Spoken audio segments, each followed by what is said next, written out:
வணக்கம், welcome to Ammachi's kitchen. இன்றைக்கி நம்ம பார்க்க போகிறது வெஜிடபிள் போண்டா எப்படி செய்யுதுன்னு செஞ்சு காட்டுறேன். வாங்க பார்க்கலாம். நல்ல டேஸ்ட்டாக இருக்கும்.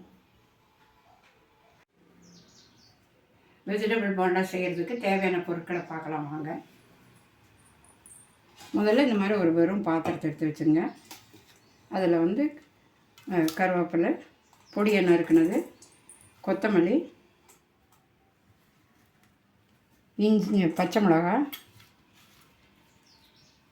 பூண்டு ஒரு 4 பல்லு தட்டி அதில் வச்சுருக்கோம். எல்லாம் பச்சையாக போட்டால் போதுங்க. வெங்காயம், துருவிய கேரட்டு, துருவிய பீட்ரூட்டு, பச்சை மிளகா ஒரு மிளகா போடலாம், பச்சை பட்டாணி ஒரு ஆவி லேசாக ஒரு ஆவி போட்டு எடுத்து வச்சுருக்கோம். அதையும் இதில் போட்டுடலாம். பீன்ஸு அதுவும் ஒரு ஆவி லேசாக போட்டு எடுத்து வச்சுருக்கோம். உருளைக்கிழங்கு நல்லா வேக வச்சு மசிச்சு வச்சுருக்கோம். அதையும் இதில் போட்டுடலாம்.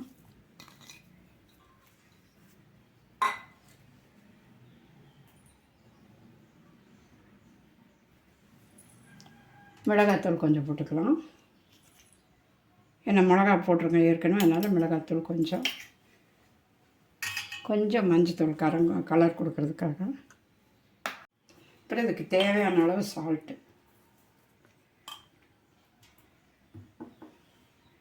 ஒரு அரை மூடி எலுமிச்சம்பழத்தை புழிஞ்சு விட்டுடலாம். இது கரம் மசாலா தூள் கொஞ்சம், அவ்வளோதான். இதெல்லாம் பச்சையாகவே கலந்து உருட்டி வச்சுக்கலாம்.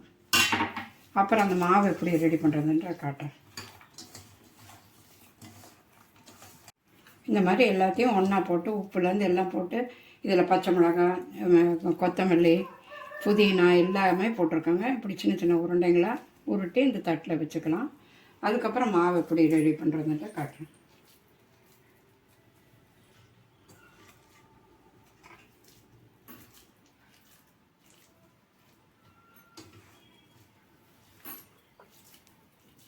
இதை மாதிரி உருண்டையாக பண்ணி எவ்வளோ நமக்கு தேவையோ அந்த அளவு பசைஞ்சு எல்லாம் உருண்டை பண்ணி வச்சுக்கணும். இப்போ மாவு எப்படி தயாரிக்கிறதுங்க காட்டுறேன்.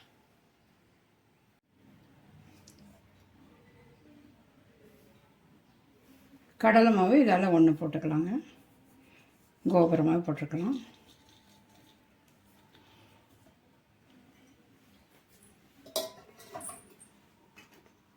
அரிசி மாவு இந்த ஸ்பூனால் 3 ஸ்பூனு.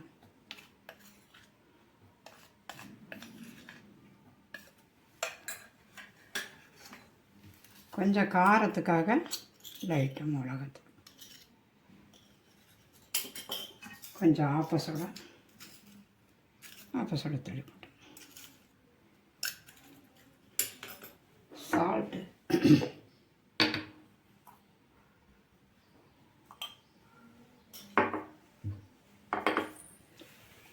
இப்போ தண்ணி விட்டு நல்லா கரைச்சிக்கலாம். ரொம்ப தண்ணியாக இருக்கக்கூடாதுங்க, ரொம்ப கெட்டியாகவும் இருக்கக்கூடாது. நல்லா இதில் முக்கி எடுக்கிற மாதிரி இருக்கணும்.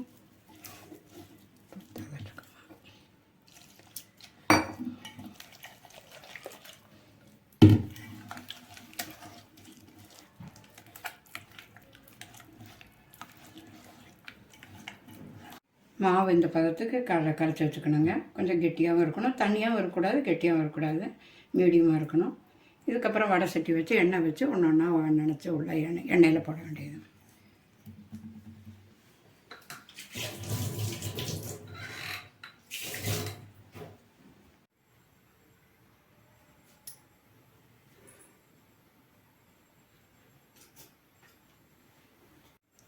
எண்ணெய் ஊற்றுறோம்.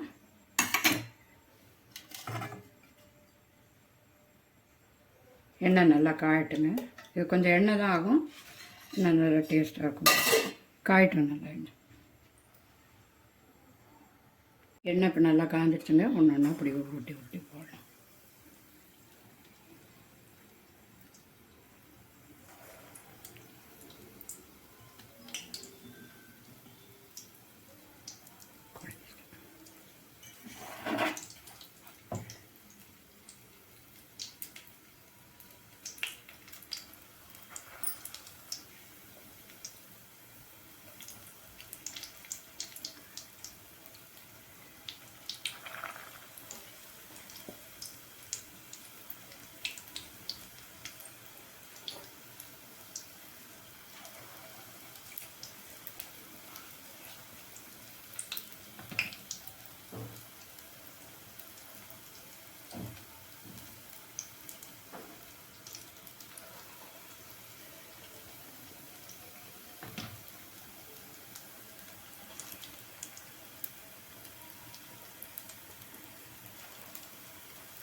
நிறைய போட வேண்டாம், கொஞ்சம் கொஞ்சமாக அப்படியே போட்டு நல்லா இப்படி எடுத்து விடுங்க.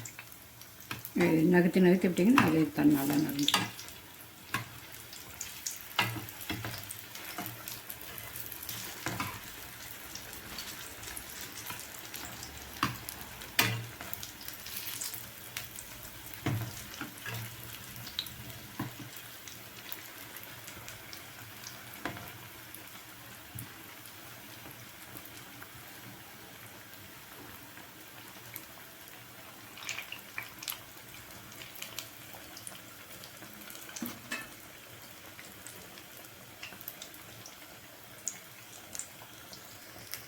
அங்கே ஒன்று ஒன்றா நல்லா செவந்து வருது, நல்லா செவந்து விட்டு, ஏன்னா உள்ளே இருக்கிற காய்கறியும் நல்லா வேகணும் இல்லைங்களா, பச்சையாக தானே போட்டிருக்கோம், அதனால நல்லா வேகட்டும். வெந்ததுக்கப்புறம் இன்னும் நல்லா செவந்து வேகட்டும். வெந்ததுக்கப்புறம் எடுத்து காட்டுறேன்.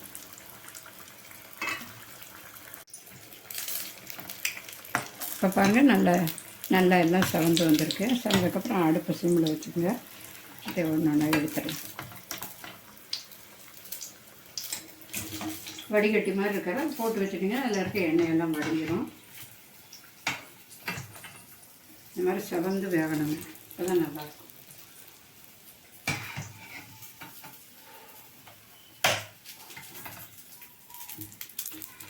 அதே மாதிரி மற்ற உருண்டைகளையும் மாவில் நான் துவைச்சி போட்டு நல்லா சவக்க விட்டு எடுக்கணும். கொஞ்சம் சிம்மிலே வச்சு செய்யுங்க, நல்லாயிருக்கும்.